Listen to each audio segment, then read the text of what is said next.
Good afternoon, everyone. My name is Regina Joy Alcazar, President of the Parks, Recreation, and Community Services Commission. Welcome. It is Monday, August 19th, 2024. It is 2:37 p.m. We're going to get started, so can we call roll, please? Commissioners Kalfayan, Present. Meek, Present. Senator Begian is absent, Wolfson, Present. ex officio Commissioners Kevorkian Present. and Minassian, Present. and President Alcazar. I am here, thank you. The agenda for the August 19, 2024 regular meeting was posted on the bulletin board outside City Hall on or before Friday, August 16, 2024.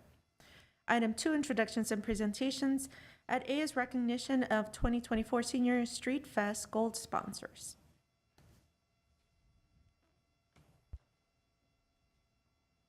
Good afternoon, President Alcazar and members of Commission. My name is Eileen Asayan, Community Services Supervisor, and today we are here to recognize our gold sponsors for this Senior Street Fest. With us, we have two of the members, Steve Narcissian from our Glendale Water and Power, and JAR Insurance Group, Remy Foster. I'd like to ask them to come up to see if they want to say a few words.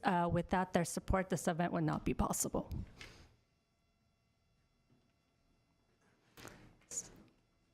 So Remy Foster from JAR How you guys doing? and Steve Narcissian from Glendale Water and Power. Hello, Commission. Thank you for having us. We love helping out community services and parks. We appreciate everything they do. There are no strangers by me, so we appreciate everything that you do. My name is Remy Foster, and I'm very proud to be a member of the City of Glendale. I've been helping the community now for about 2 years, helping seniors guide their health care. I work with most of the medical groups in the area, doctors in the area, and it's been a great journey working with Eileen and the ARC Center and Sevag.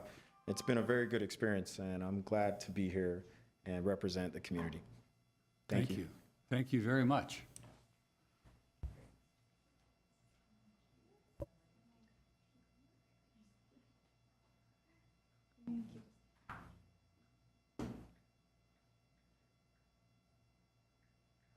Thank you. Thank you. Thank you.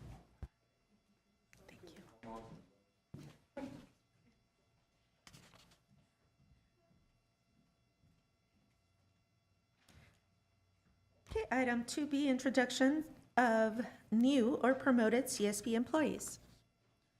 Thank you, President Alcazar, members of the Commission. I would like to invite our Workforce Development Administrator, Ms. Judy Velasco. She's got a few new employees, as well as Sevak Arabidian, our Community Service Manager, who has 2 employees that he would like to introduce to the team.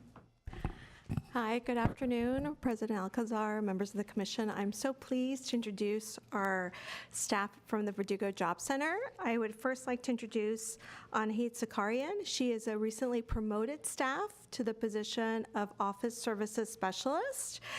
She's been working at the Verdugo Job Center as an hourly since 2020, and she's been providing clerical assistance to our case managers, working and processing all of our training invoices, which can vary from 100 to 200 invoices. We're excited to have Anahi be promoted to this new position at the VJC. In her new role, she'll work with the workforce supervisor and track all of our training activities and invoices, again, for over 300 clients. She will be the liaison for the training vendors, clients, and staff, as well as review all our agreements, our contract amendments. As such, she will update and track all of our fiscal amounts as it relates to training. It's a lot of detailed work because we're grant funded, so we need someone with Anahid's really keen eye for detail. On a personal note, Anahid lives in Glendale. She has 2 grown kids. I met one of her daughters who's a first grade teacher in Burbank Unified School District. And I also would like to add about Anahid is she has such a wealth of creativity. She helps make the VJC such a great place to work with, decorations everywhere, pictures of staff. So she brings really special feeling and environment at our center. So Anahid, would you like to say anything? Thank you very much. I'm very excited for my position and proud to be a part of City of Glendale Verdugo Job Center. Thank you. The next staff I'd like to introduce, her name is Lila Avetikian. She was just recently hired as a caseworker 1 to work directly with clients. She used to work at Glendale Community College, so we're very lucky. She's with us now at their career center. So she will be responsible for working directly with clients one-on-one, helping them with their job search skills, as well as working with clients that have multiple barriers to employment. English language learners, people with disability, all the different clients that we see at the Verdugo Job Center. She's going to provide career counseling, job coaching, labor market information, as well as business outreach to make sure that we are reaching out to the businesses so they know of the talented individuals we have at the Verdugo Job Center. She will also be doing community presentations and participate in different outreach activities. She also lives in Glendale and she loves photography. So I would like to introduce Lilith. Hi there, I'm really very excited to be here. I'm for the first time here, so I hope to see you frequently. So yeah, thanks. Thank you. Amazing. Welcome and congratulations. Yep. Welcome.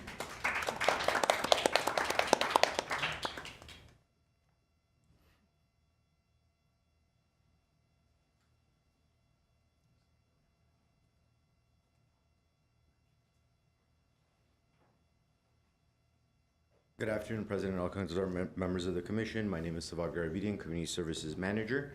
Joining me up here is Michelle Lee. Michelle Lee joined our department in July of 2022. She comes to us from a myriad of cities up and down the west coast of the U.S., and where she's worked over the past 27 years in experience. So in 1997, she first started in the Parks Department at a city where she was a Rec Leader 3, and then throughout the years as her career advanced, she also promoted to supervisor. She'll be joining us at Pacific as the Community Services Supervisor, taking over the responsibilities of the day-to-day operations of that facility, which includes rentals, mobile recreation, the center-based programs, and various childcare programs. Outside of work, Michelle enjoys reading, movies, theater, traveling, and spending time with her fiance, family, and friends. She comes to us with a BA in theater and a master's in public administration. So welcome, Michelle. Thank you. Thank you very much. I'm very excited about the opportunity to work at Pacific Community Center and join a department that really engages the community. Thank you so much. Welcome, Michelle. Welcome. Next, I'm going to call Eileen for her staff. I have with me Krista Gregory. Krista, come up. She's a little shy. Come on up. Krista joined us July 8th of 2024 from Naval Air Station, Jacksonville. She has a bachelor's degree in recreation, and she will be overseeing the Adult Recreation Center's day-to-day operations and programming. She loves arts and crafts, people, and she's very, very excited to be with us. And we're happy to have her with us. And if you'd like to say a few words. Greetings, commissioners. Well, President Alcazar and the commissioners, it's a pleasure to work here. I'm excited to see all the great things I have to offer here, and I've been welcomed by so many people, and I appreciate everything. Thank you. Welcome. Welcome. And thank you. President Alcazar, if I may ask all our new employees joining us to come up for a group picture so that we could post it on socials. Is it all of us or just? Yeah. Oh. I think I'm facing that direction with the city.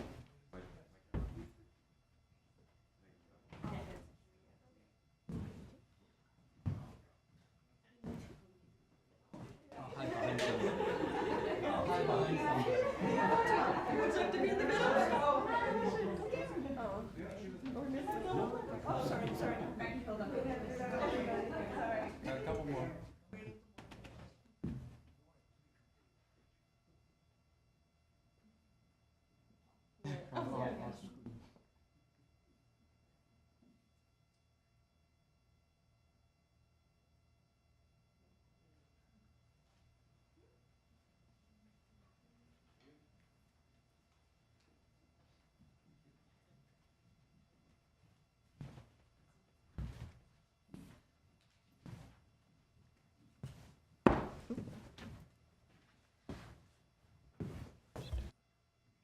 Okay, next is item 2C, recognition of outgoing student ex officio commissioners Kevorkian and Minassian.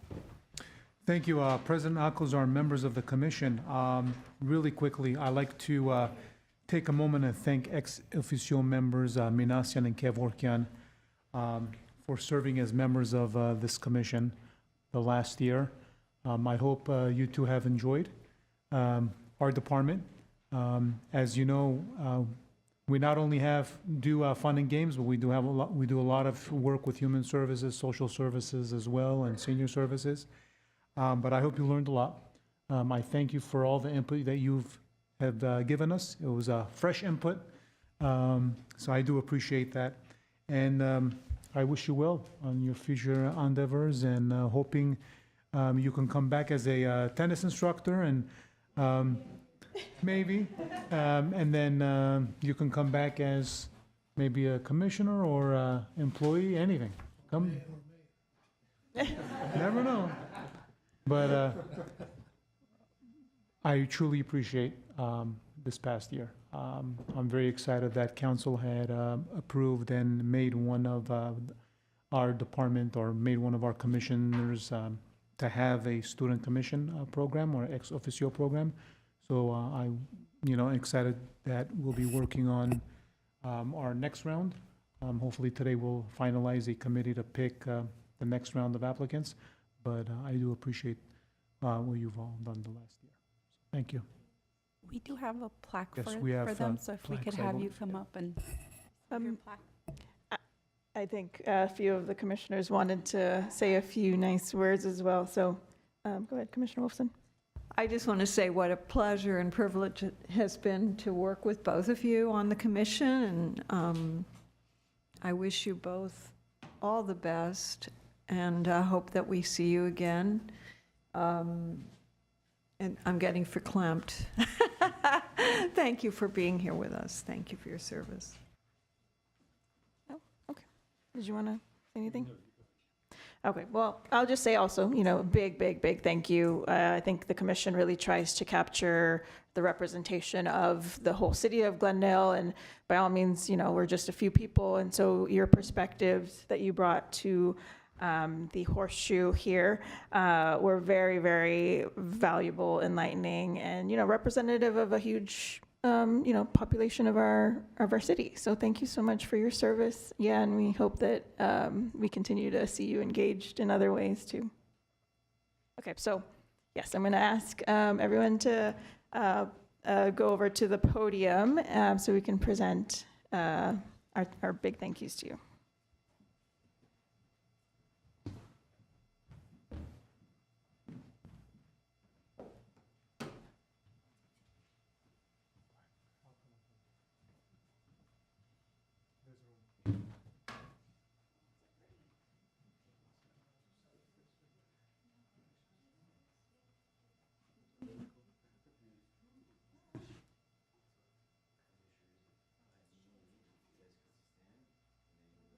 Yeah, no, we want the background again. Take some pictures as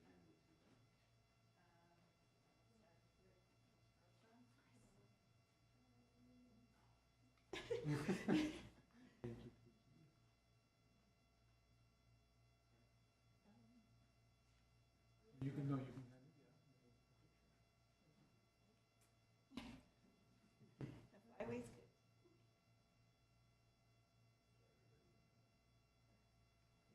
I'll take a group picture. Group picture.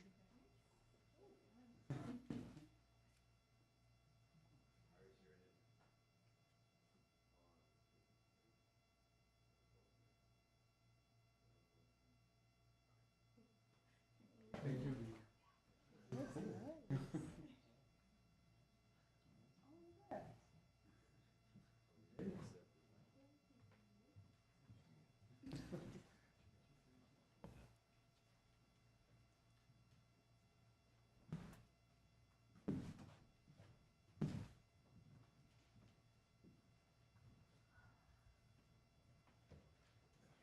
Okay, I always appreciate our opportunities to say thank you to everyone who's involved, so love that. But with that, I think we can go on to our next item. Sure, thank you. Item 3 is upcoming council agenda items. Yes, thank you. President Alcazar, members of the commission, we have 2 items coming up next month. On September 10th, approval of the proposed subrecipient funding awards for homeless housing assistance and prevention program, round 4. And on September 17th, we have a action item, wireless telecommunications facility lease agreement between the City of Glendale and New Singular Wireless at 1880 Loma Vista Drive.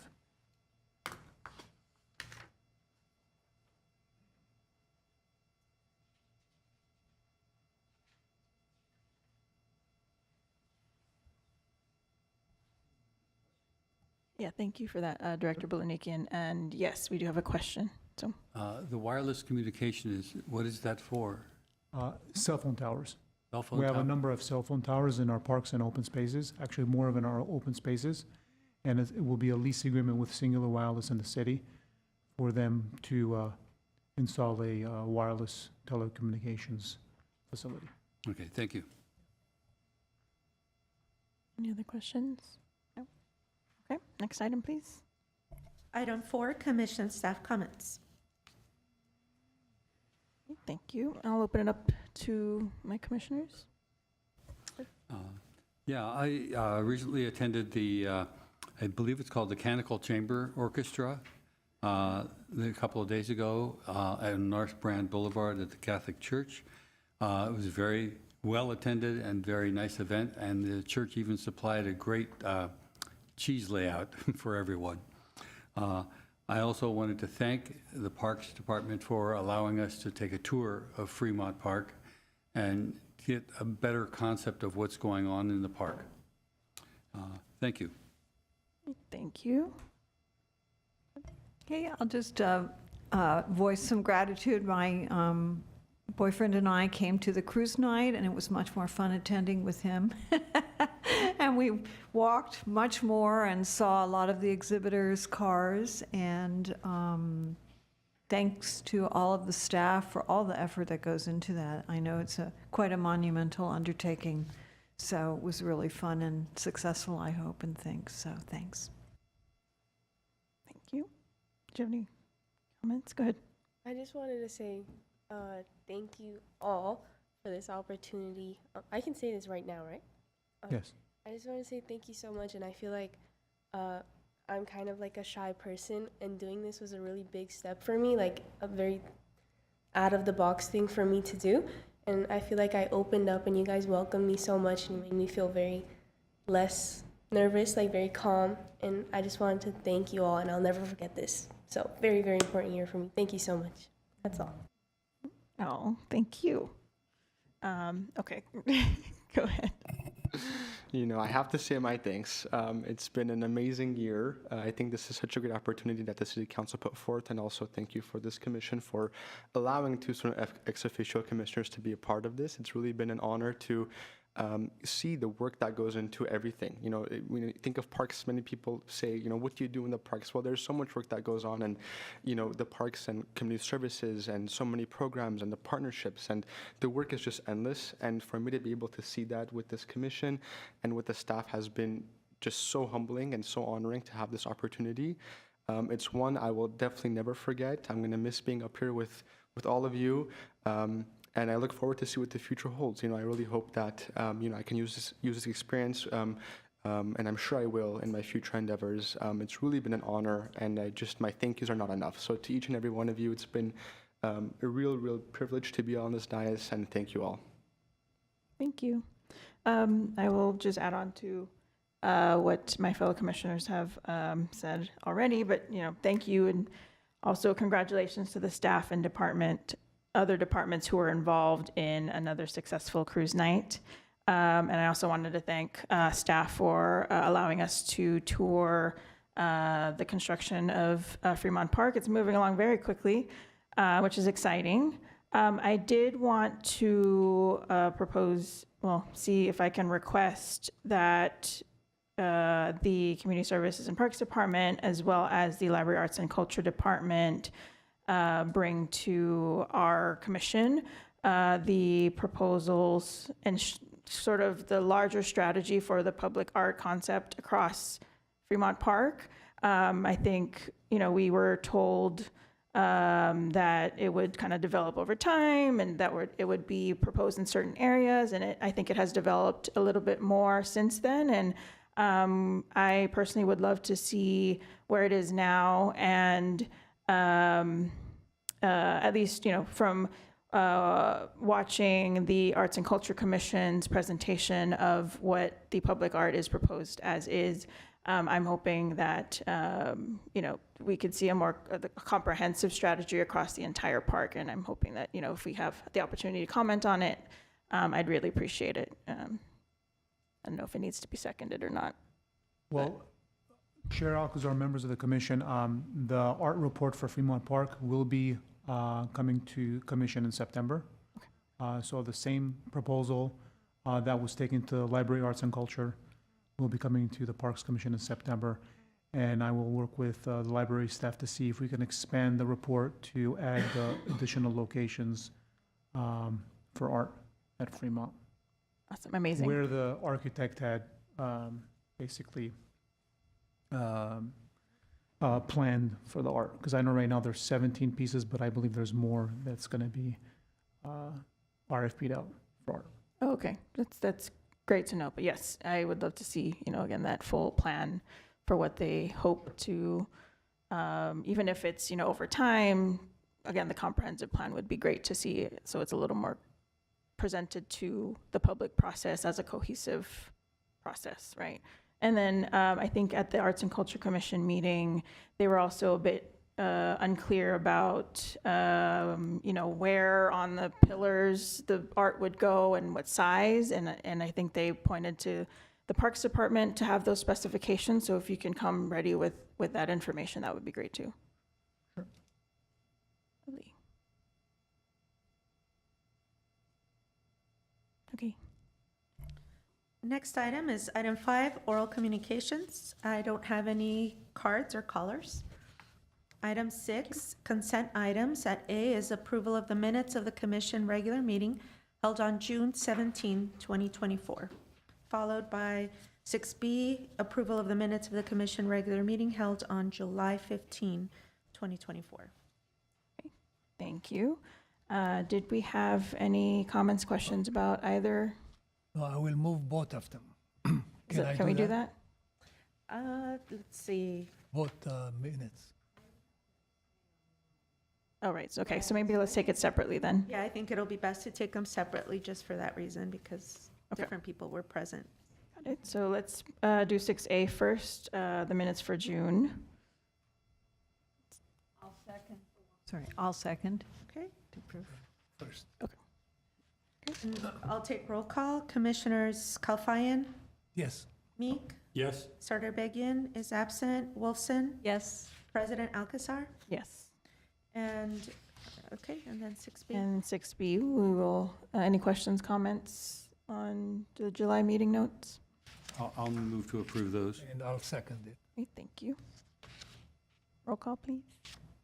Commissioners Kalfayan, Yes. Meek, Yes. Sardarbegian is absent, Wolfson, Abstain. thank you. President Alcazar, Yes. thank you. Item 7, action items. At A, selection of one voting member to serve on the student member selection committee of the Parks, Recreation, and Community Services Commission. At 1 is a motion selecting one voting member of the Parks, Recreation, and Community Services Commission to replace Commissioner Stephen Meek on the ad hoc student member selection committee, which serves to screen applicants, select and interview qualified candidates, and recommend to the commission appointment of 2 student ex officio non-voting members. Thank you. So unfortunately and reluctantly, our Commissioner Meek, who was previously selected to be on this ad hoc committee to select a student member, is unable to participate. And so we are bringing this back here today to discuss and see if any other of the commissioners are interested in participating alongside Commissioner Sardarbegian, right? I would like to, can I nominate somebody? I would like to nominate President Alcazar. Did we have any other nominations? I will second that. Thank you. Do we need to call a roll? Yeah, I'll go ahead and call roll. Or I could just also say, Do we need to move something? I'm sorry, say again? Did we need to make a formal motion? It is a motion. So if you want to say it's a motion. And You then want me he's- to, he already said- I'll reword that. I move that we select Commission President Alcazar to serve on the selection committee. I'll second it. Perfect, and I'll take roll call. Commissioners Kalfayan, Yes. Meek, Yes. Sarabagan is absent, Wilson, Yes. President Alcazar. Yes. Okay, great. Item 8, reports information only. At A is Adams Square Mini Park and Mayor's Bicentennial Park Playground Replacement Project Update, oral report.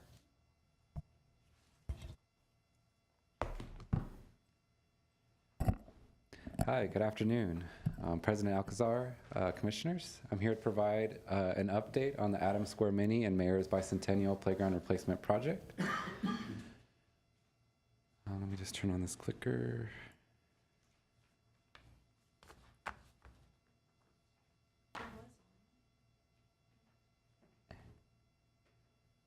Sorry, just one sec.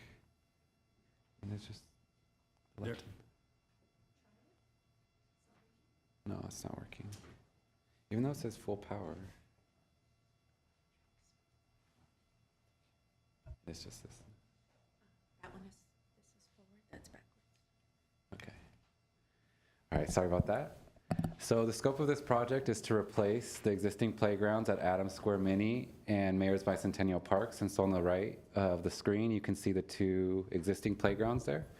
And so the budget for these is funded through Measure A, or the county park measure. $500,000 has been allocated for Adams Square Mini and $475,000 for Mayor's Bicentennial. And so a project website was made live on May 20th. We did complete a round 1 community survey, which was live between May 20th and June 23rd.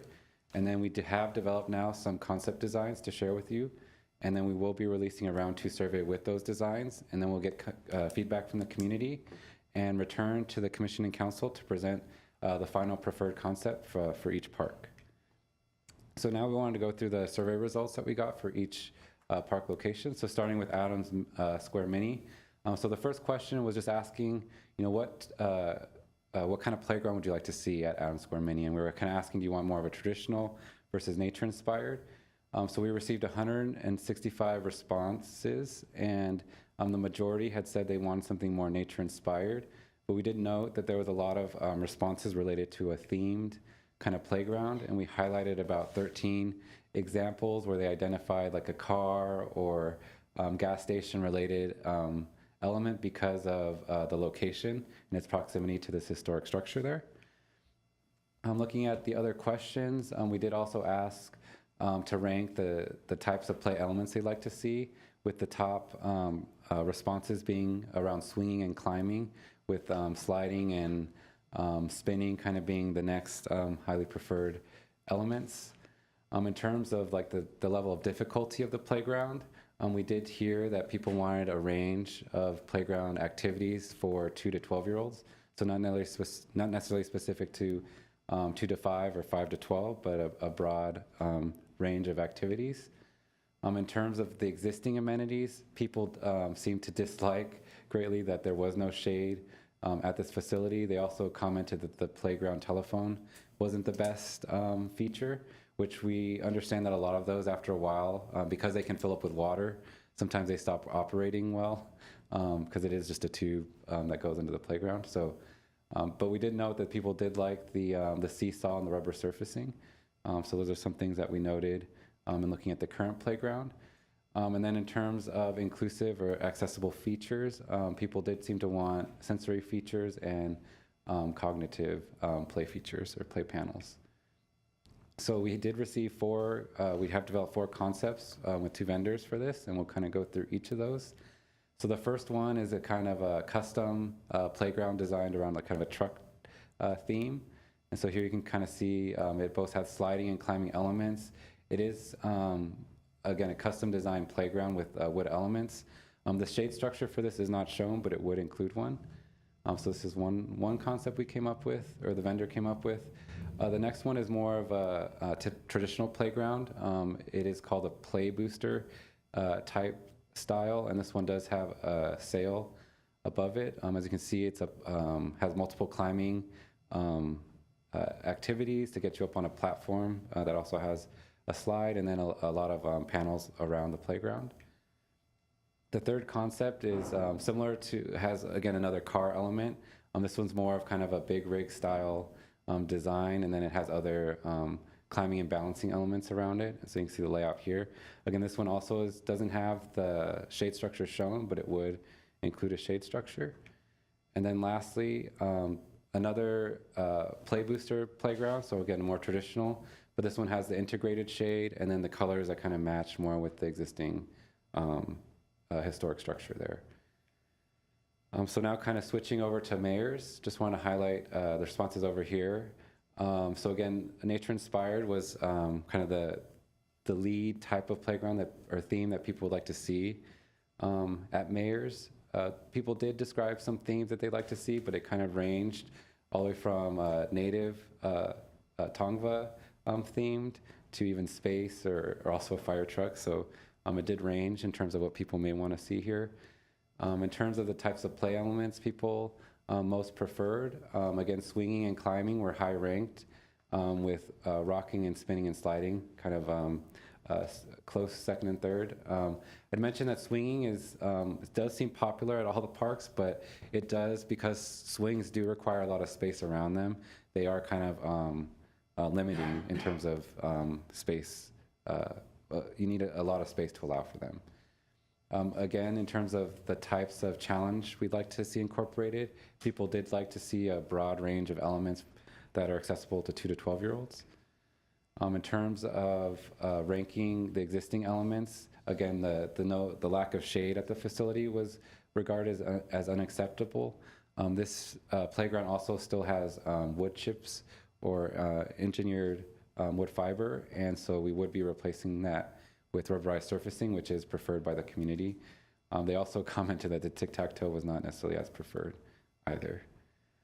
And then lastly, about the accessible features that were requested, highly wanted accessible ramps and transfer points, which with the port-in-place rubber would allow the entire playground area to be accessible. So we do have two concepts that we're presenting for this playground. The first one being a more nature-inspired traditional playground. This one does have a variety of climbing elements and sliding elements, and incorporates more of those nature-inspired elements or colors and materials. And then the other one utilizes a Robinia wood. So this is, again, another wood playground. It is kind of nature-inspired. Kind of meant to look like a small village in a way, and has a variety of play activities. So those were the two concepts that we came up with for Mayors, and so now we will be releasing a survey round 2 for both Adams and Mayors. We're hoping to release it this week, and so we are getting the survey questions translated, which will just essentially be, which is your preference of the 4 options, and then do you have any additional feedback? And then we will have a day in the park at each park in September, which we will announce soon, where I'll be out at the park with boards of each of the design concepts, and then talking to people directly about the types of designs that they'd like to see, just to get that one-on-one engagement with the community. And so all of these updates are on the city's CIP website, and then we will be sending an email blast to anyone who has signed up for updates, and then also to the newsletter mailing list. And so we'll make sure to try to broadcast that, the survey as far as possible, and then we will return with the results of that survey. And that concludes the update, and open up to any questions. Thank you for that. Go A ahead. couple questions. First of all, that last slide that showed the This one. Yeah, it says for Adams Square, and which is great, you know, I mean, yeah, but are you doing the exact same thing for mayors or? Yeah, so, Oh, okay. so this is just a screenshot of the survey Okay. like itself, but yeah, it's a parallel survey for mayors. Right, so this was just the example that you happened to put. Okay, cool. And they're happening at the same time, essentially, Yes, they'll be concurrently? released at the same time. Okay, and then on the mayor's bicentennial, I noticed there were like quite a few themes, and did you say they were just evenly distributed in terms of how many people wanted those different, that, I think you just passed it, yeah, this one.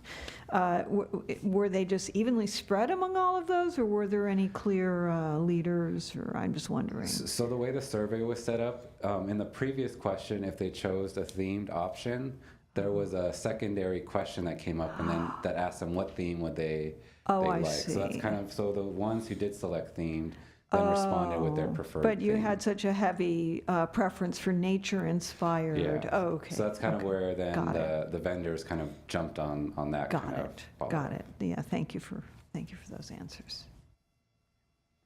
Thank you. Ex officio Commissioner, do you have any comments, questions? No? Okay. Go ahead.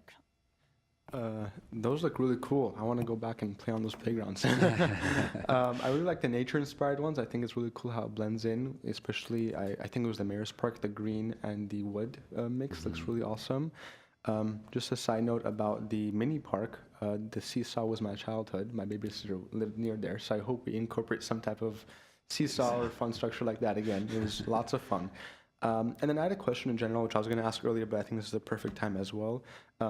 For the bigger parks as well, do we have any type of AED or emergency devices that are accessible to the public if they need care, if something were to happen on the playgrounds? For example, like if the Fremont Park project, you know, since we're renovating, is there plans to put some sort of AED or something like that? And maybe in our other parks too, I'm not sure what that, you know, how that works. I'm just curious.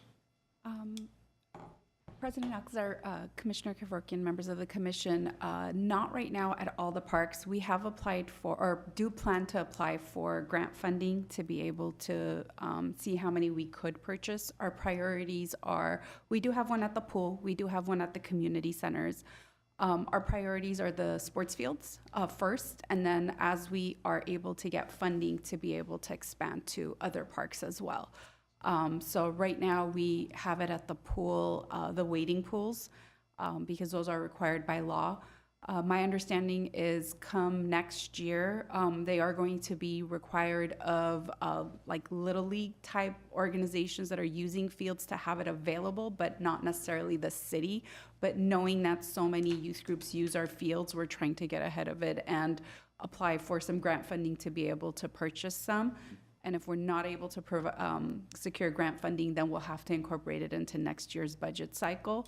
But our priorities are the sports fields now, and then slowly we'll look at other parks as we're able to get funding. So right now, all the community centers do have it, I believe all. Two? Two of our community centers have it, and the pool and the wading pool. President Alcazar, members of the commission, in trying to give to Teresa the accurate information, two of our community centers have it, the Adult Recreation Center and Spar Heights Community Center. Those are the two locations where we're serving senior meals. The AED at Pacific Community Center, because of the close proximity of the pool, we're using the pool's AED as one on that campus, and we have not yet deployed one at Maple Park, even though we have one available to us. AEDs do have certain requirements for monthly checking of the battery, making sure those are operational. Those need to get logged, and then an annual maintenance as well. So that's one of the challenges we've been having to overcome years ago when we first started looking into this. But Teresa's statement as to leagues are required to have an AED on site during their games, the law that's going into effect requires the league to furnish the AED, not the facility. However, given the amount of different leagues that are using our facilities, our plan is to have the AED available, and that will satisfy their requirement. However, we're trying to work with legal and come up with wording that says that, yes, we have the AED here, but you come, you check, make sure it's in working operational condition. And one other note, AEDs, you do register through various apps to say the location of AED in case of an emergency. Somebody could use that app to find the location and walk to it. Currently, we've left ARC and SPAR off of that because they're mobile. You don't have them in a locking cabinet. So while it's available to the staff, and if we need to use it in case of emergency, we can. It's not listed on any kind of public site until we could get into the checks and balances of checking the battery each week and logging it and that kind of stuff. That's great. Thank you. Yeah, I'm just curious, since we're talking about, renovating the parks and all that stuff, and just curious what the history was on that, because I think it's important nowadays with, especially our population. I feel like Glendale has a high heart care issue sometimes, with the elder population, and so thank you. Thank you. Commissioner Callahan? No, Commissioner Meek, go ahead. In one of the column graphs that you showed, it had the word nooks. Would you explain that?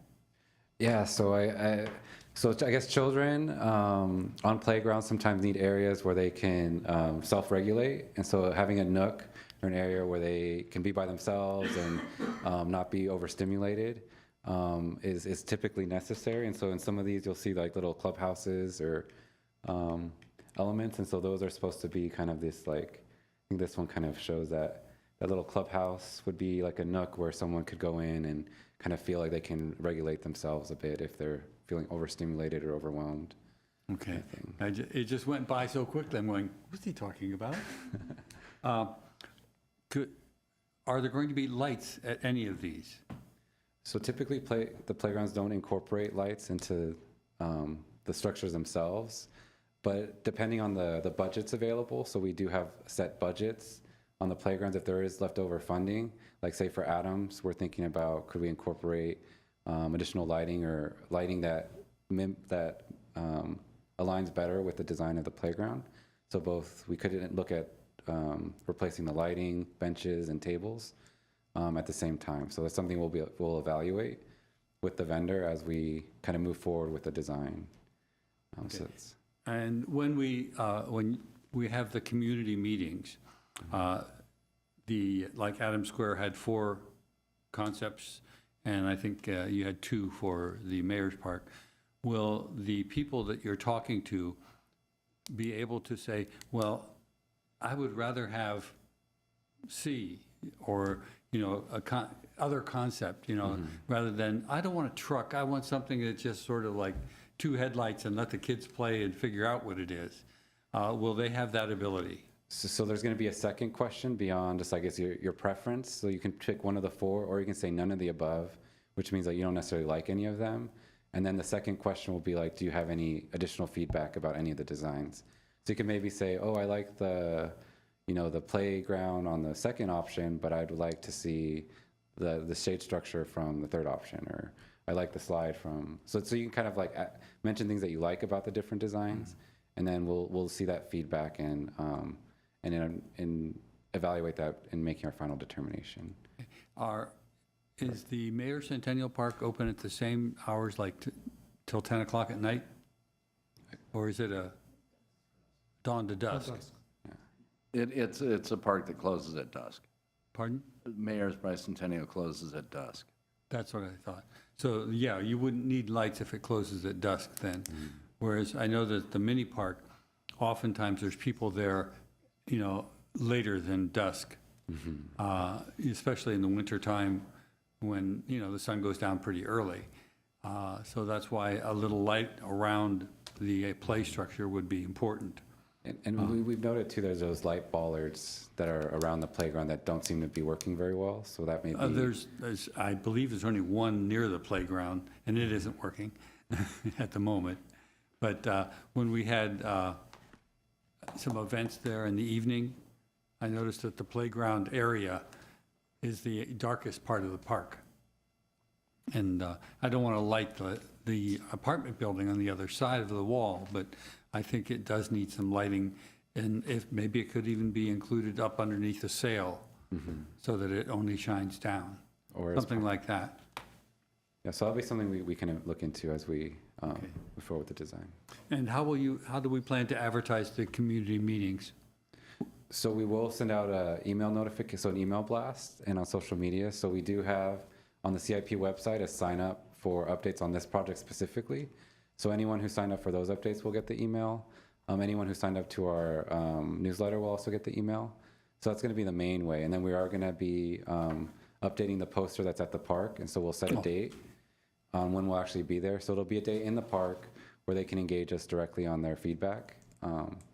Yeah, so I noticed a lot of people appreciated that poster, and that's how you got so many responses. So I'm glad you're doing that again. Thank you. Thank you. You have the Mayor's Bicentennial option 2 up now. Can you flip over to the other version?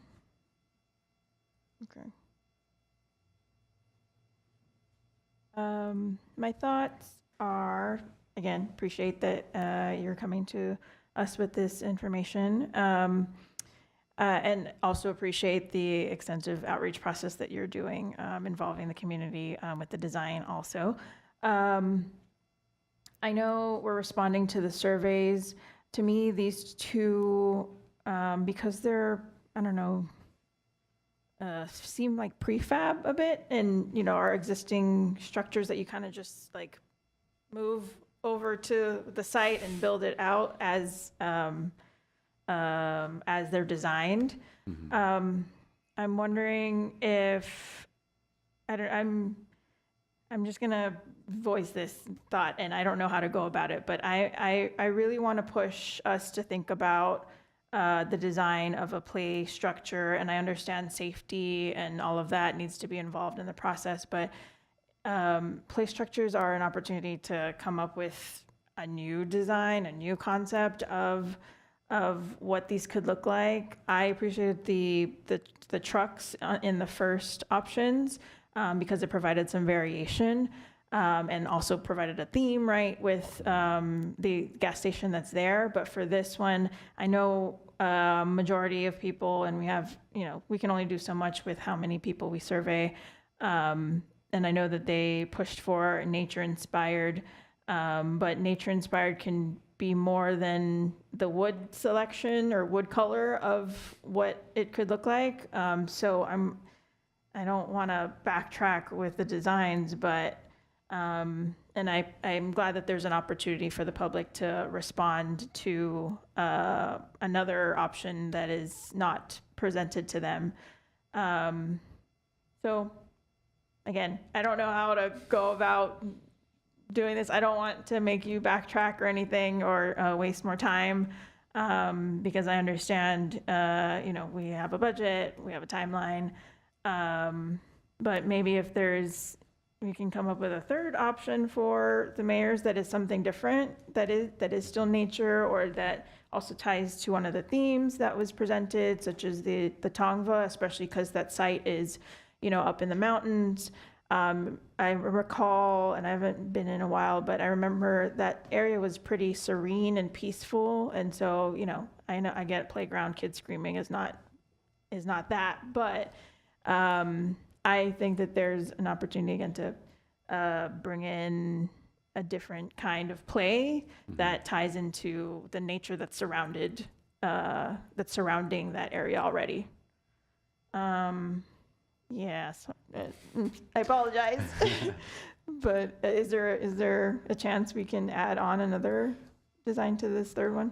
Well, Or also, this? so I'd mentioned, so we initially we went to one playground vendor. We highlighted ideas that we saw that we liked, and then also provided the survey responses. And I think the results or the what they produced, I think, was some of the more traditional playgrounds that you saw, and that's when we kind of opened it up to a second vendor to say, okay, maybe we should engage a second vendor and see about a variety of playgrounds, just so that we get more variety, because I felt like we weren't seeing as much variety. So that's why you're kind of seeing two vendors. Okay. You can probably tell that there's two different vendors proposing playgrounds in this presentation. One thing, I did ask for two concepts for each playground, and you kind of see they only produced two for Adams, and then for Mayors, they did seem to kind of waffle a bit, but I think they were maybe not seeing as many options or variety to look at. But to your point, maybe I could engage one of the vendors again to see about if they could produce. I think if we're more specific about the type of theme we're looking for, they may be able to produce something more quickly. But that may delay then the release of then the mayor's proposal, because typically each of the, especially if it's a custom design, it took them about a month to turn around the other ones. So that's just to give you an idea about the timing on some of these. Okay. Thank you for explaining that. Did anyone have any?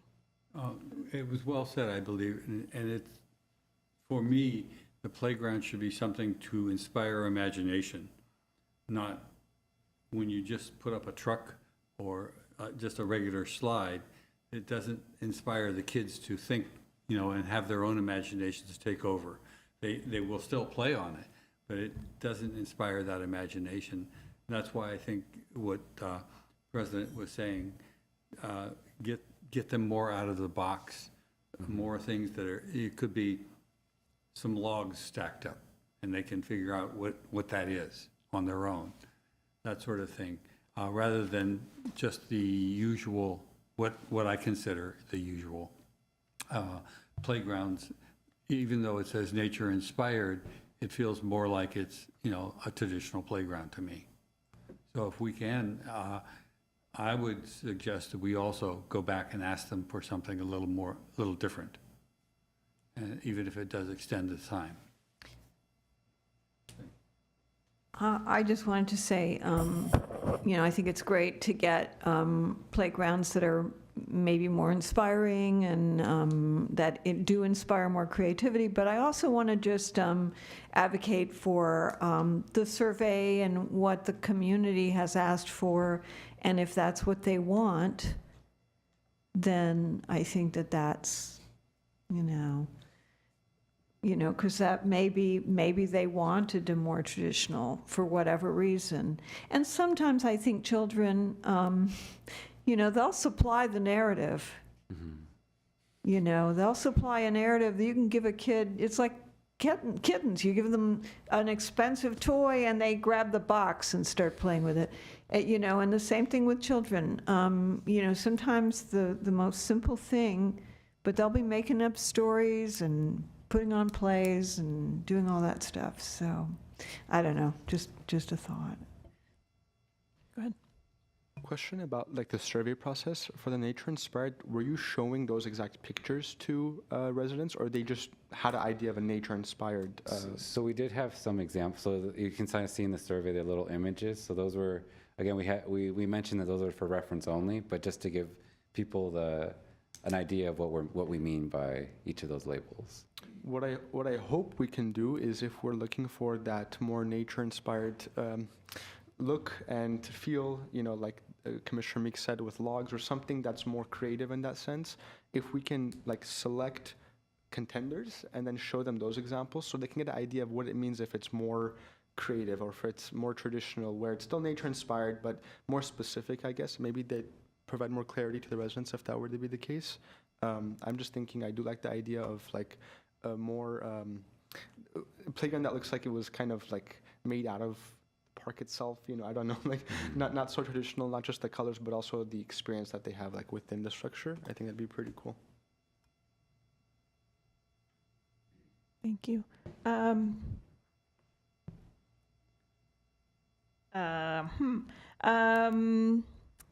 And yeah, I actually had that question too. If I was wondering if the photos were accompanied the question. And also, again, want to honor, the fact that this is the results of the democratic process of a survey. I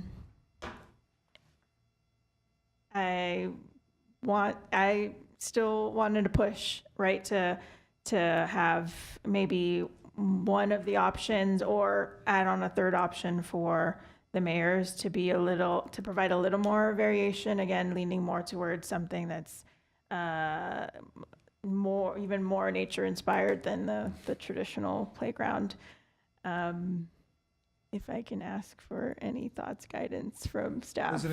President Alcazar, members of the commission. So what we'll do is we'll move forward with Adams just to get that process going, since we have the designs Joe and I will go out there and, make contact with the community and see what designs they want.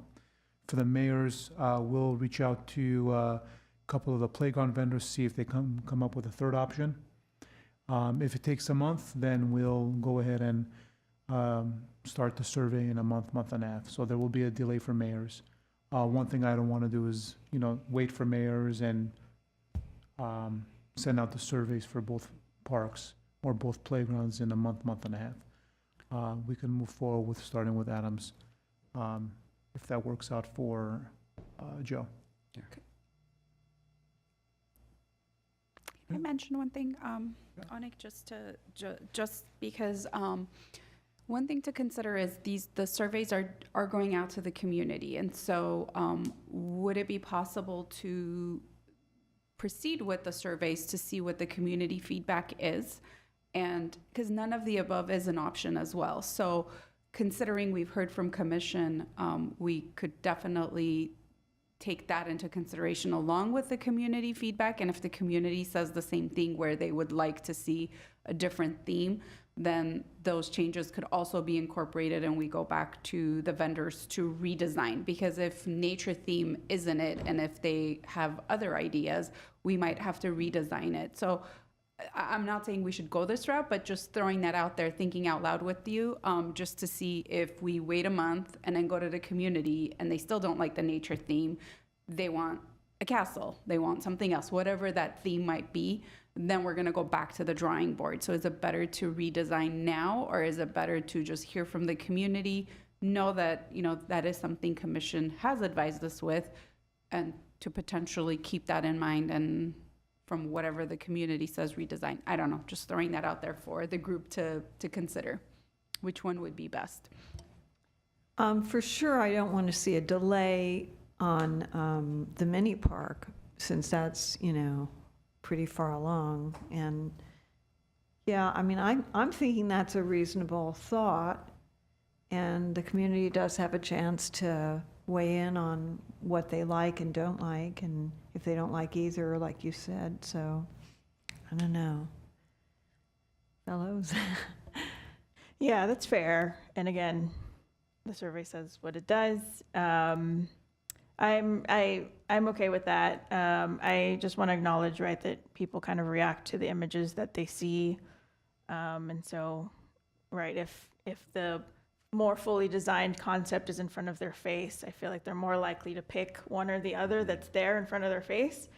But I get the fact that the would you like to see another option question will be there, will suffice for my interest. Thank you. And, appreciate everyone entertaining that thought, but if anyone else has any.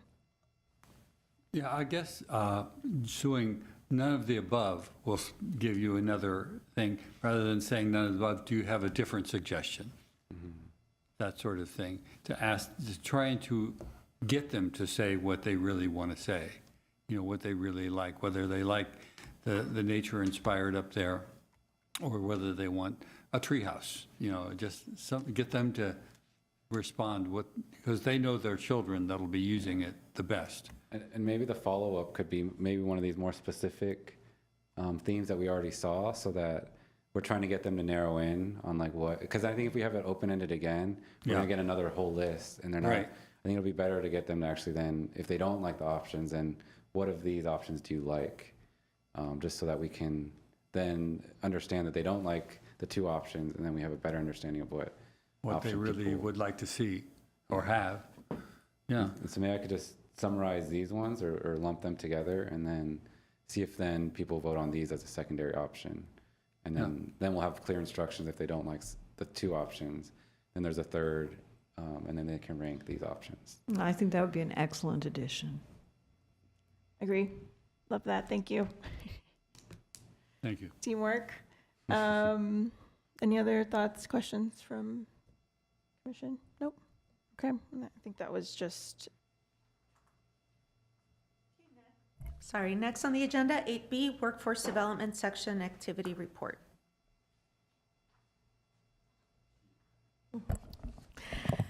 Thank you, President Alcazar, members of the commission. I'm happy to present the activity report for the workforce section. I know it's in your packet, but if I can highlight a couple of items. As you're aware, we offer no-cost services out of our employment center in South Glendale. Our address for purposes of the public is 1255 South Central Avenue. So anybody seeking, again, no-cost employment services, looking for assistance with a resume, cover letter, job leads, they can always come to our center, and we will have a staff meet with them or schedule an appointment. July 1st marks the start of our new fiscal year. What that means is that since we're primarily federally funded through the Department of Labor, Workforce Innovation and Opportunity Act, we get a new round of funding every July 1st. So we started our programming July 1st, and we've started to enroll individuals interested in skills training. So skills training, to give an examples, can be truck driving licenses, accounting technician licenses. It's an array of skills that individuals wishing to upgrade or learn more about can come and see us. Training usually varies between 3 to 9 months. There's various schools that provide this training.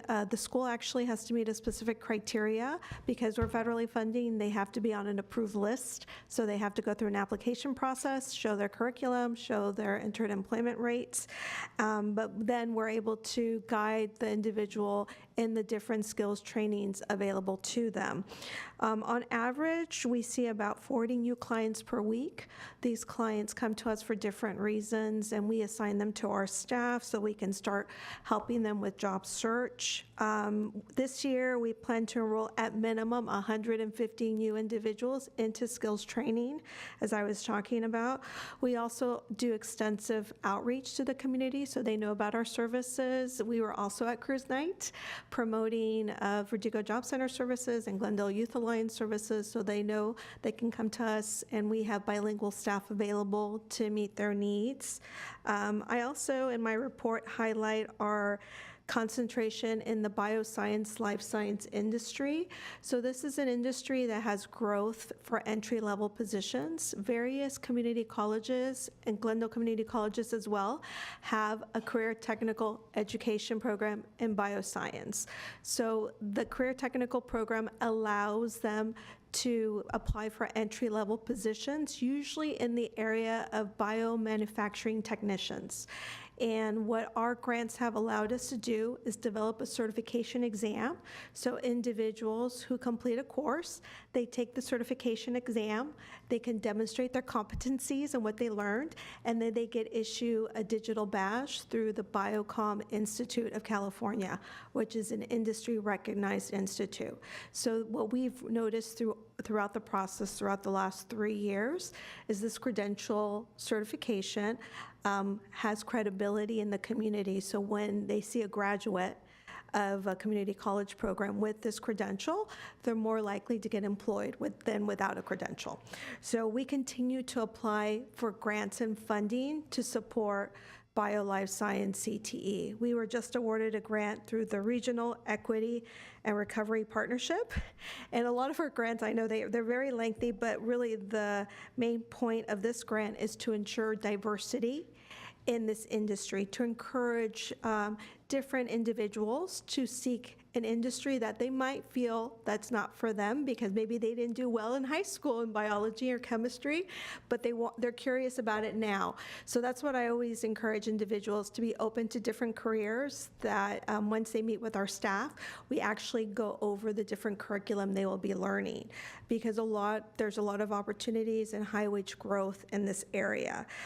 This particular grant we receive allows us to pay for a stipend. So if you're enrolled in a program at Glendale Community College, Mission College, and I believe Valley College, and you're enrolled and meet the grant criteria for equity, then you can be eligible for a stipend of $3,200. So for students, this is very valuable.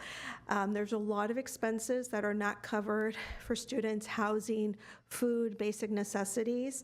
So this stipend not only serves as an incentive, but it also allows them to breathe a little bit while they're studying, focusing on their work, and being successful. So we've noticed already we're one of 20 recipients of this grant. We have the most enrollments of 24 individuals who've already received this stipend. So we've seen a success in their motivation to complete it, and also the industry is looking forward to interviewing them after they finish and pass the tests.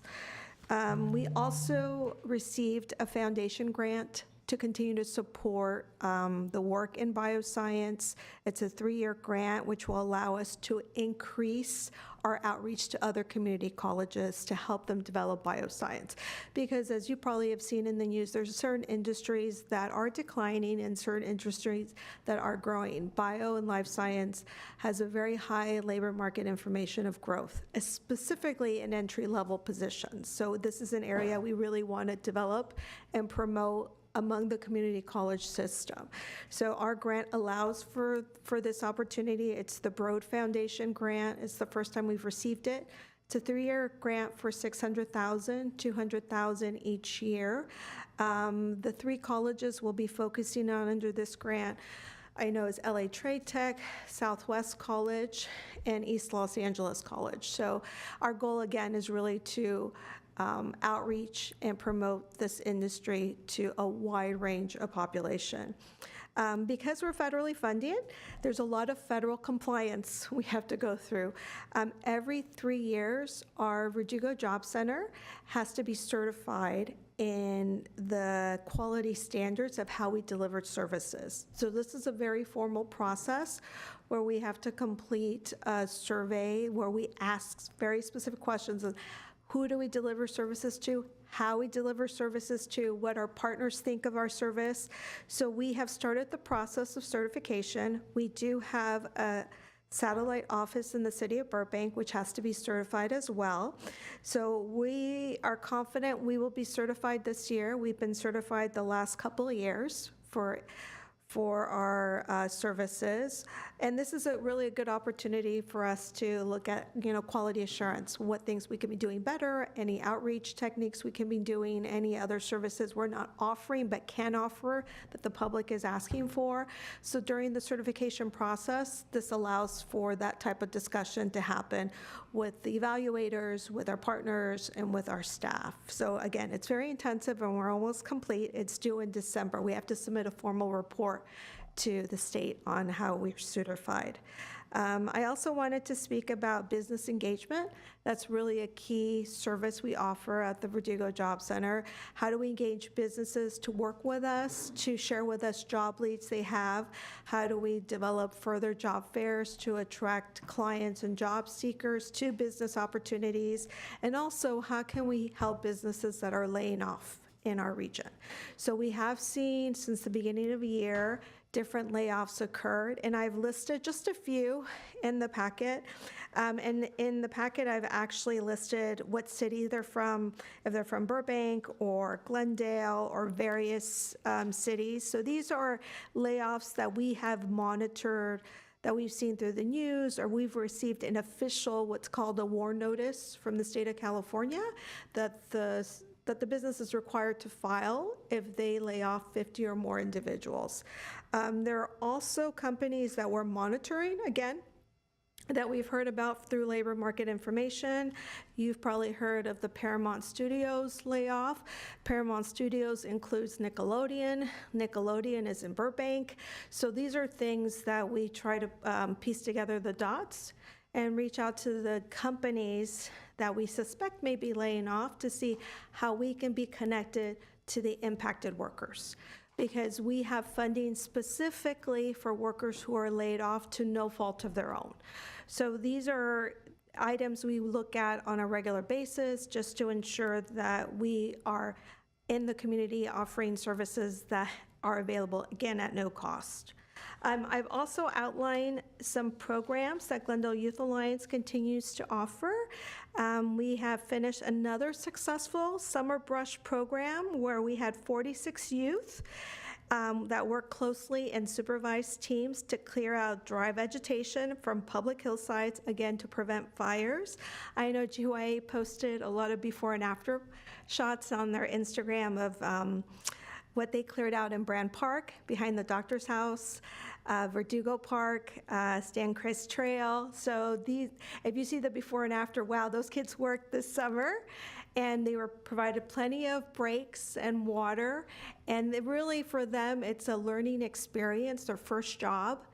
And they really, at the end of the day, once they finish the hours and get their paycheck, they will tell us, thank you so much. This is going to my family. This is going to my new pair of shoes. So it's really one of those signature programs where youth get to know the responsibility of, you know, what to do with money, the first paycheck, and also what it takes to earn that first paycheck. Clearing hillside brush is not easy. So it's really great to see the youth go through that journey. So it was another successful summer.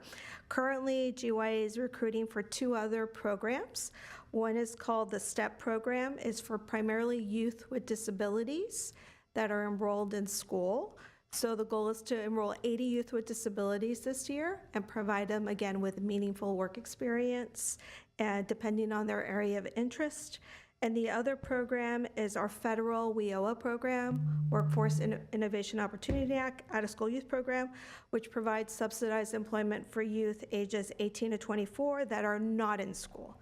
They're not in school, they're not enrolling for credit community colleges, so this is a good chance for us to work with the most at-risk program. GYA will also be hosting their annual 31st annual luncheon, which they celebrate the success of the summer program. And so it's scheduled for Wednesday, October 30th, which sounds far away, but it's really around the corner. So with that, I'm happy to answer any questions that you may have. Thank you so much for that presentation. I'm always in awe of the amazing work that your team does, so thank you. Open it up. Any thoughts? Good. Good. All right. You said you average like 40 clients a week? Yes. Is that just for training, or is that finding them jobs, or? I would say it's a mixture of both. Usually at the beginning of the fiscal year, Commissioner Meek, we get a new round of funding, so we already have individuals requesting training. We spend a minimum of 30% of our funding on training, which is over $500,000 that we dedicate directly on training costs.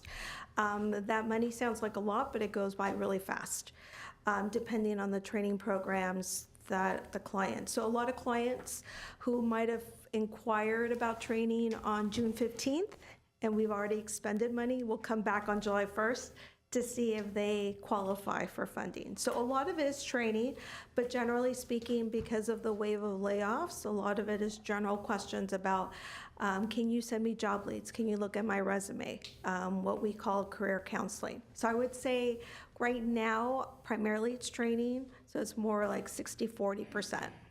And the training is done outside of the Verdugo workforce? Correct. We have contracts with different training vendors that provide federal training through WIOA.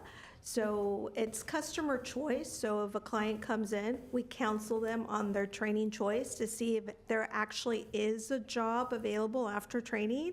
That's one of the main things that we look at. We don't want someone to go through a 6-month training and not be placed at employment afterwards. It's a frustrating process. So we go over their choice based on what they choose for training. Then what we do is give them the options of the schools on the eligible training provider list. So for some programs, there might be only one option.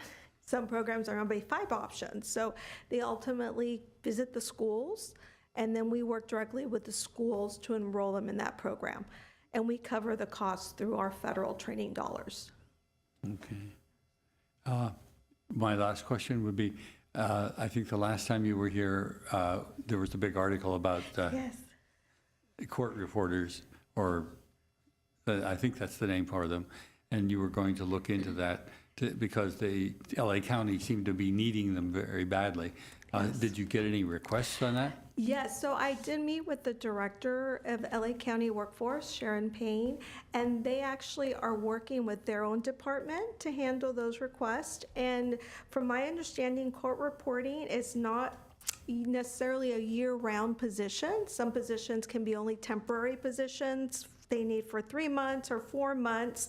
So even though there was advertisement for a need, it's maybe sometimes people are not applying because it's not full-time salaried benefited positions. So what she was going to do was reach out to me to help do a joint venture, because we work closely with LA County Workforce Boards to do joint ventures to promote these positions.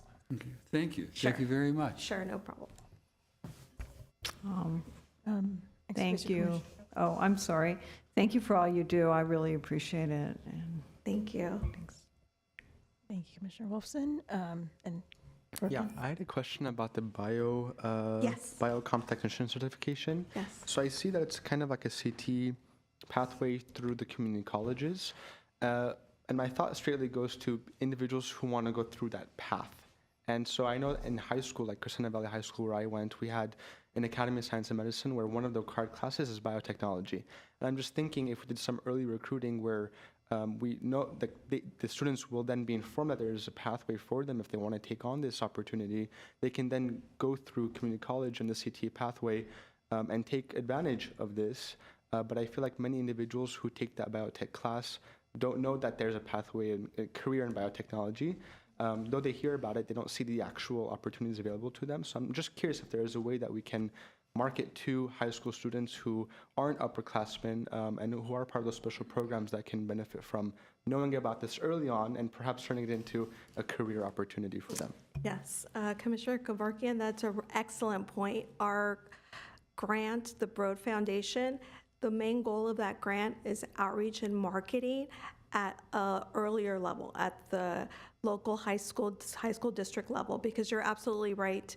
Currently, there are a lot of unfilled seats at the community college level for the bioscience CTE program because individuals either are not aware of the program, they think it's if you enroll in the program, you're also going to be a biology major, or it's more going to lead to an AA in that particular field, but they don't know it's a short-term vocational program that can lead to immediate employment. So the goal of that grant is to work with the school districts to offer different opportunities like we have with the stipends to have that introduction of the career earlier on.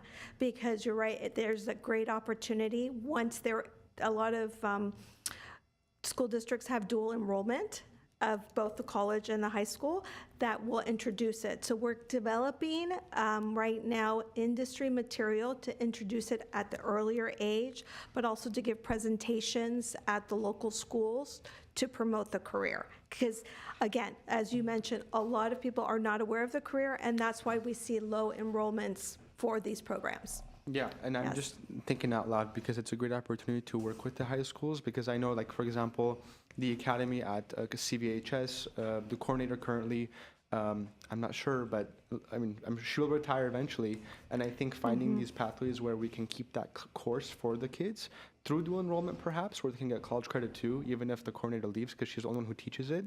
Eventually, I think it'd be great just to kind of start that conversation and keep those pathways open. So, thank you. Yes, completely agree. Thank you for that insight. Commissioner Kalfayan? No. Commissioner Mathasi? Nope. Okay. I just had a quick question that I hope, the general public can probably or hopefully get some resources for. I was wondering if there were opportunities for folks who are undocumented to go through the programs that you were offering. Sure.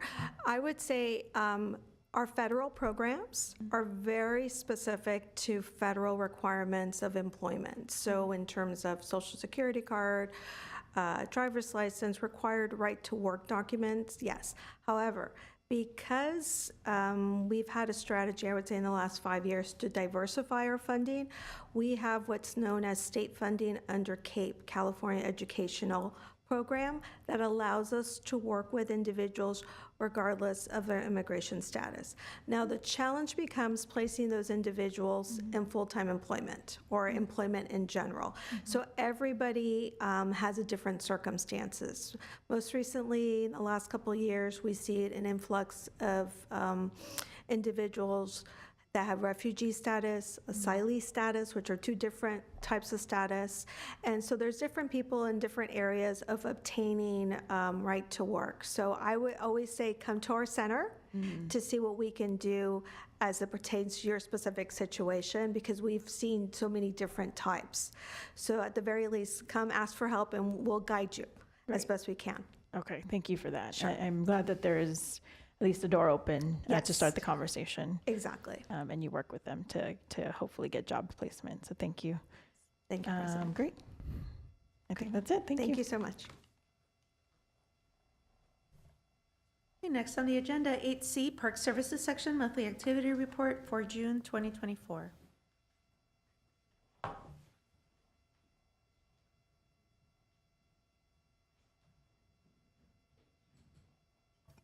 Good afternoon, President Alcazar, members of the commission. For the month of June, the work orders that we had completed for non-routine repairs and preventative maintenance tasks were 86 total. That was 24 for groundskeepers, 6 pesticide applicators. Irrigation repair completed 56 work orders, and for a total of 595.75 hours of non-routine work. And I do have a number of projects. Another update on the Emerald Isle project, which you had saw was we were in the midst of. It is now complete, and it's pretty interesting work. But we'll get to that after the ball field renovations that we did this month. We have the infields for all our baseball fields are closed right now for rest and maintenance, intensive maintenance. After a season of baseball, there is quite a bit of work that needs to be done for the turf we got to grow it back. So this is Babe Herman Little League Field. You can see we go through and aerate all the turf on these infields 2 directions so that we get plenty of, we reduce the compaction that's built up over the season. That's Brian out there aerating. And then they go around and so the brick dust gets into the lips of the arcs. And so what winds up happening is that you get a little hump after a season, and we have to go in, and that's a machine is called a dethatcher, and go in and you're able to reduce those so that you have a nice transition from infield or warning track material into turf. And that's what Hugo is doing right there. Again, that's more aeration and dethatching. Here's where you get wear in front of the pitcher's mounds on baseball fields from the kids running forward. And so we do have to go in and re-sod that. What's great about what these guys did is I can tell they used the park as a nursery and got their own sod and from within the park without having to buy it. That's what we used to do in golf. And so Ryan is very creative with that. We don't have to buy it in. We have the turf that's already existing in the park, and they lay it down and then heel it in and then overseed it, which you'll see. So they're repairing the pathway in front of the mound, and then they go through and clean up all the brick dust, grade it, regrade it so it's very smooth. Then the guys go over it with seed. And then that's our top dresser, so they go in and they overseed it with a soil amendment, which is a composted material. It helps to keep the soil, the seed moist and keep it down against the ground so you have seed to soil contact. So that's what they're doing there, and that's what it comes out with afterwards and now it's being watered so that turf will grow back. Season starts out, it'll be one uniform patch of grass that is just, smooth transitions to the brick dust. This team, Ryan and his guys do just an amazing job. They do it every year, and they go through all of the infields within. So these are going to be a little repetitive because it's just all of them, but you can see it's different areas, different parks. This is Montrose Park, and there's Ryan top dressing after having seeded and gone through all the processes that they go through. That's and this is Montrose Park, and very dark. But, and this is Brand Park, where they're overseeding right there, and that's that dethatcher again, the guy's going behind them, and they create a nice transition from turf to brick dust. That's aeration of Brand Park. So all of them get the same intensive. It takes a little bit of time, but these guys are very, very efficient. They know, they get in and they work as one unit and do a really nice job. That's Brand. And then Shoal Canyon did the same thing, pretty much scalped the turf down a little bit so they could get the seed down.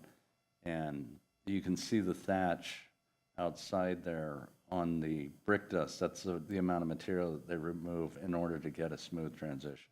And that it's a warm season creeping grass that will come right back, even though it looks like we're down to dirt. Their stolons will come right back. They are wrapping that up and rebuilding the mounds, which is another thing they really need to do, is they get in and they have to do a lot of work adding clay and smoothing out all the where the material has been moved around by all the pitchers during the season. That's them top dressing. And here again, I believe they did pull sod. They found their little sod farm somewhere. And this is along the outfield arc that they're doing the dethatching work and getting the transition. So that's how, and then this was really a cool picture, but it just shows, this is a great picture. I told him I love this. This could go up on my wall. This is the Dunsmore outfield after it had been completed, and that's the only picture for that. We move on to Glen Oaks Park. This is the irrigation team was working on. We replaced the vacuum breaker, which fills the wading pools. The handle had broken off, and it was getting very old. So they replaced that to make the wading pool operation go much smoother. It was getting very difficult for the kids to turn it on, the lifeguards.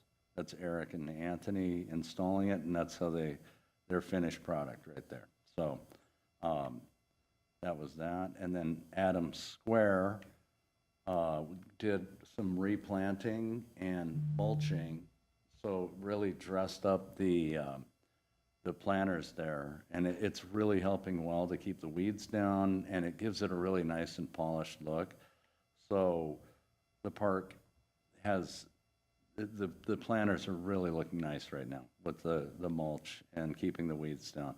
And I have to tell you a story that I heard today. One of our Jesus Arias, which ran the team that did the re-landscape work there, was he's also a caretaker, and he was driving by after doing his caretaking duties at Palmer Park just this weekend, and he got flagged down by park users at Adams Mini. So, because he was in a city truck, and he pulled over, and they just wanted to tell him how beautiful they thought the park was, and thank him for all the work that he was done. And they happened to get the right guy because he was the one running the job anyway. So that's, Adams is really looking nice right now. The guys did a wonderful job there, Jesus and his team.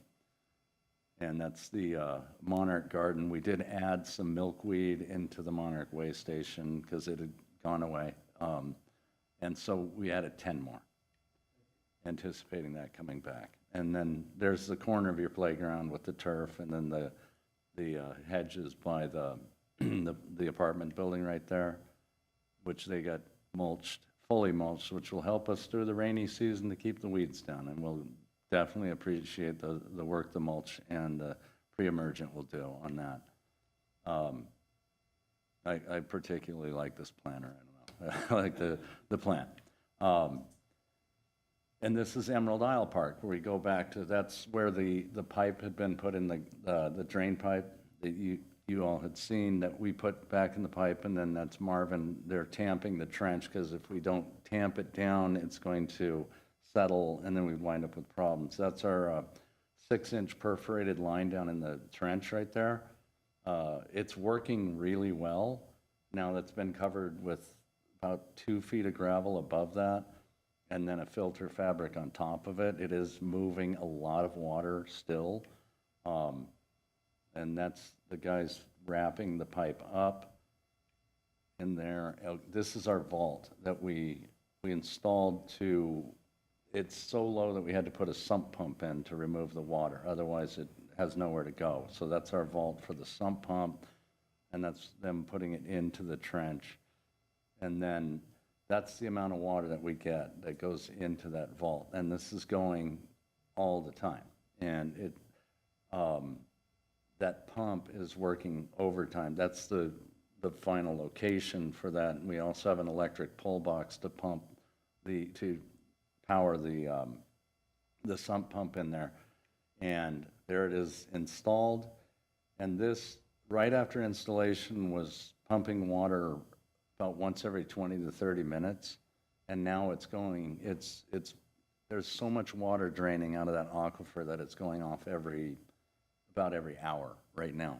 And so it's going round the clock.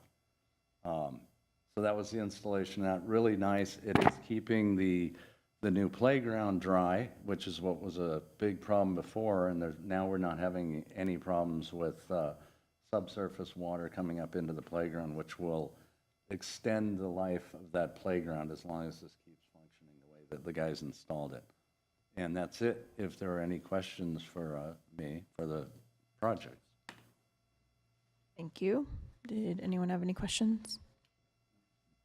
I have a question, and this is not related to the projects that you presented on today, but I hope I'm okay to ask this now. Some time ago, I was wondering if Nibley Park was going to get new grass in, and it was, we had the restroom remodels done there, and that's, I think, even before your time, so, but every now and again, I like to ask about it. Maybe could use that turf harvesting practice in there, but I know that in the past, the lawn in Nibley was looking really pretty sad. Yeah. So- Oh, sorry, Commissioner Wilson. We are going to overseed that, but you have to wait for the fall. So right now is a terrible time. Well, I'm bringing it up now because I know fall is coming. So yes, what we are going to do is we're going in there and aerify, because a large part of it is excessive compaction when you get tree roots and heavy use of the park. And so you have that much shade, it can be difficult to grow turf grass in those conditions. And so the guys are going to go in, aerify like you saw them doing on the infield, and then they'll go in with a cool season. There's no such thing as a fully shade-tolerant turf grass. I mean, we're going to try one that we've never tried before. It's called the creeping red fescue, and I've actually seen it do pretty well, but not in high traffic situations. So we are going to give that a whirl there and see if we can get it to establish, at least get us a nice carpet that'll hang on. And then it's going to be a matter of having to aerify it fairly regularly to keep it that way.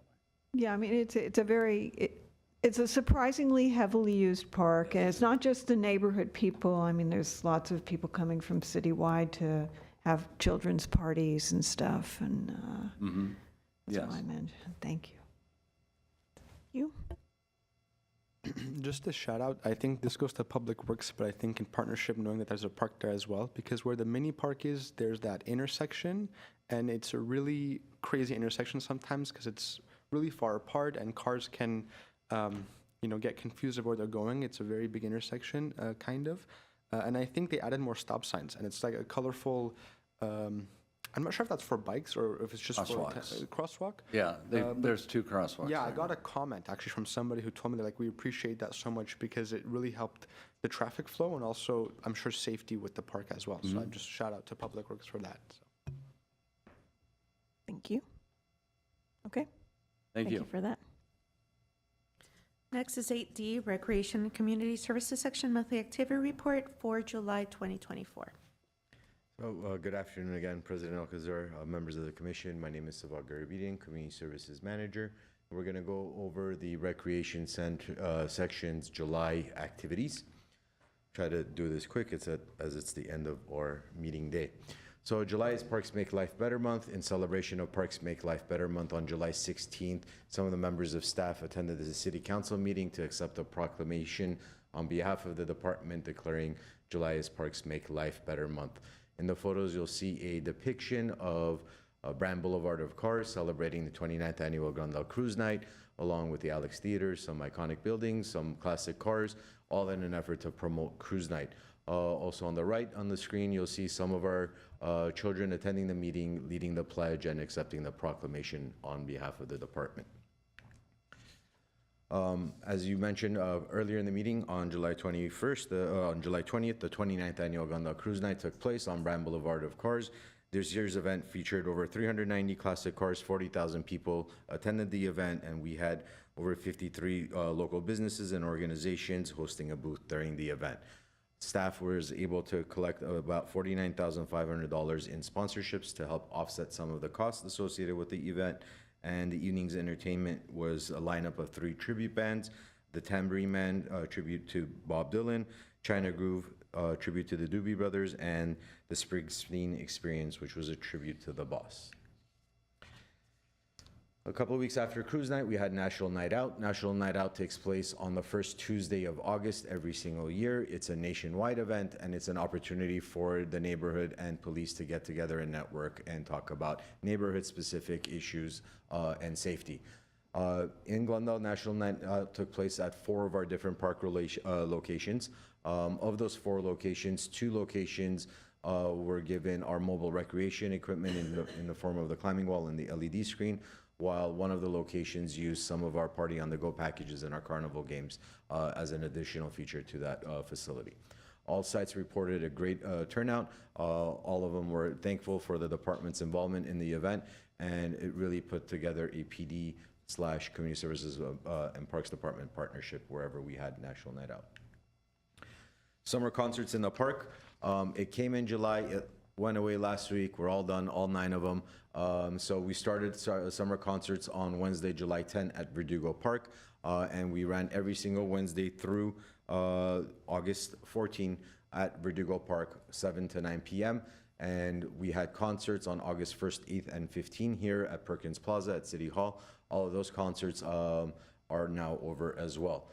We estimate about 700 people on average were attending the concerts at Verdugo Park, while sadly less than 100 people were attending the concerts here at Perkins Plaza. So staff will reconvene for next year and come up with a strategy on how best to utilize our resources for the ones here at Perkins. We got a lot of compliments throughout the event. I did want to shout out to our parks maintenance staff, our public works colleagues who helped really put on this event, because it took a community of different departments to get these events up and running. Summer Day Camp program. Summer is now officially in our world over. It ended last Friday. So, but during the month of July, Summer Day Camp programs continued at 7 facilities and 10 different day camp offerings. And here you see some of our department colleagues showing up to various parks facilities, showing off their fire apparatus, their police equipment. We've got some service dogs, whether it's Cooper with Glendale Fire or Brisket with Glendale PD, coming out and interacting with the children, or going out to Duke-Majan Wilderness Park. In the middle of July, thanks to fire, we were able to make it rain on those really, really hot days and keep those kids cool. Our Trails and Open Space programs continued throughout the month of July. On July 13, 4 volunteers participated in the Riverwalk Workday. On July 14, we had the final Trail Safety Patrol training, which took place at the sports complex. There are now 20 Trail Safety Patrol members, 5 of whom are returning from the previous cycle that we had the Trail Safety Patrol. On July 20th, 15 people volunteered at the Wilderness Workday at Duke-Majan. And on July 27, 50 participants attended the campfire program, Bear Essentials. Children were invited to make bear faces from paper plates and construction paper, and they learned about black bears. The Stormbar Nature Center had 360 guests visit the facility during the month of July, and it was open for 12 days. So accommodated 360 guests over the 12 days it was open to the public. Thanks to a grant provided by Metro, the city continues to offer the free weekend transportation to Duke-Majan Wilderness Park from South Glendale. 12 participants took advantage of the bus during the month of July. As mentioned earlier in our report that you guys had in front of you, Nature Camp took place at Duke-Majan Wilderness Park. It was for a shorter period of time. It was for 6 weeks, and that camp wrapped up on July 26, 2024, while most others continued until August 16. Youth and Family Services section, Teen Night Out continuing to take place weekly at Pacific Community Center.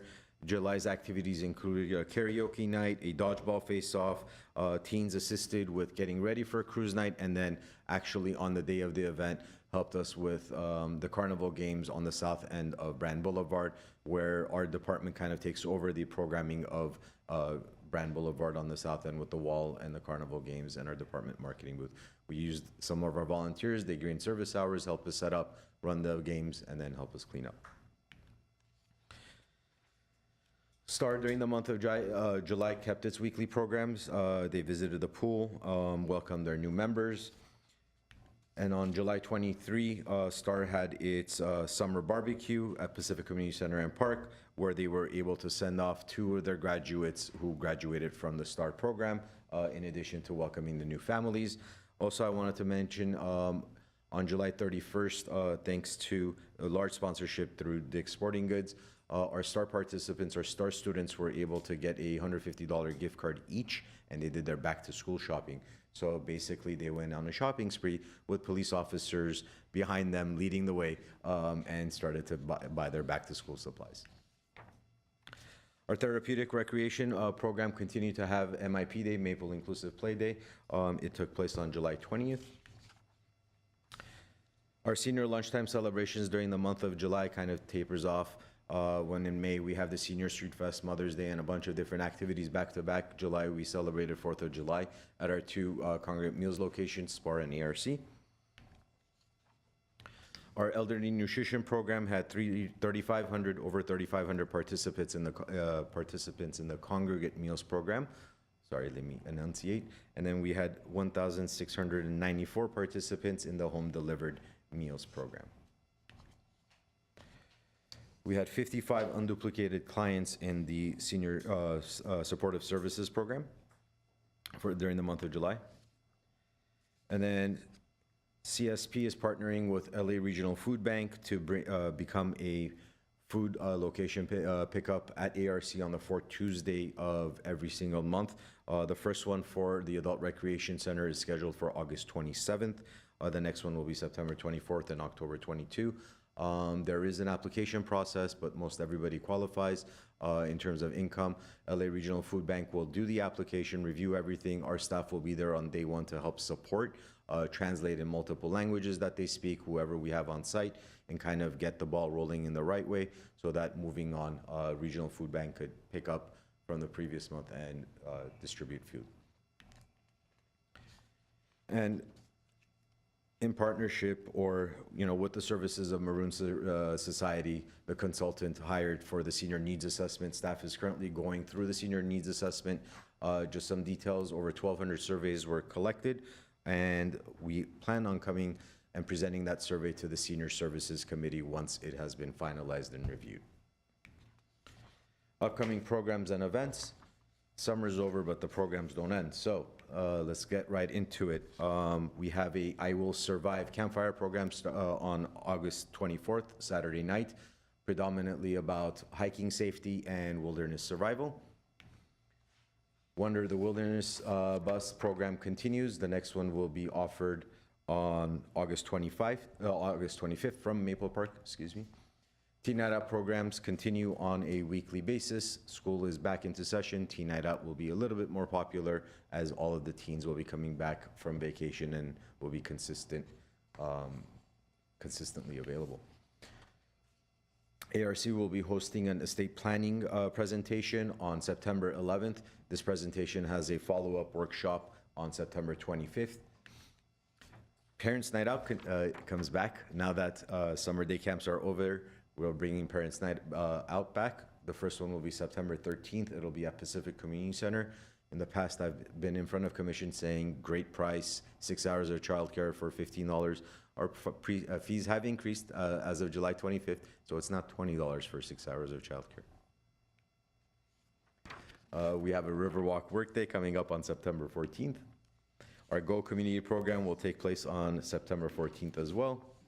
We have a presentation at the Tea House on Sunday the 15th, Karate, the Art of the Empty Hand. ARC will be having another presentation, Memory Loss and Alzheimer's presentation on September 16th, followed by a Wilderness Workday on September 21st, and that brings us up to our next commission meeting. If you have any questions, I'll be more than happy to answer. Thank you. Any questions, commissioners? No. Good. Commissioner Meek? Is there a possibility of moving National Night Out from August to September or October? So, President Alcazar, Commissioner Meek, to my understanding, National Night Out is a nationwide event. Everybody throughout the nation is hosting National Night Out on August 6th. Except Texas. Except Texas, apparently. We've just been following along with what National Night Out and that website shows us, and we know that our demand is that first Tuesday of August each year. So next year, I believe it's going to be August 5th. Be that as it may, I leave it up to whichever neighborhood association to work with PD, and if they want to offset a National Night Out to a cooler time of the year and have a similar event, that would be a citywide special event that, you know, that can be arranged. It doesn't have to be, August 6th. And my other question is, did those kids who got the $150 certificate spend their money? That's a good question, President Meek. To my understanding, yeah, the STAR students in the program all had a really good time, where some of them were addressing basic needs like clothes and maybe shoes or something along those lines, while some of them were going a little bit more on the backpack side, getting a new backpack that was, something that is provided at, or that is a product of that store. So they were all really grateful. Thank you. Thank you. Maybe we need to involve the fire department so they could spray everyone then on a National Night Out. Okay, any other questions, thoughts? Okay, thank you. Thank you. That was the last item on our agenda. Now it's just adjournment. Great, thank you. I was trying to pull up my agenda. It is 4:23 p.m. We are adjourned.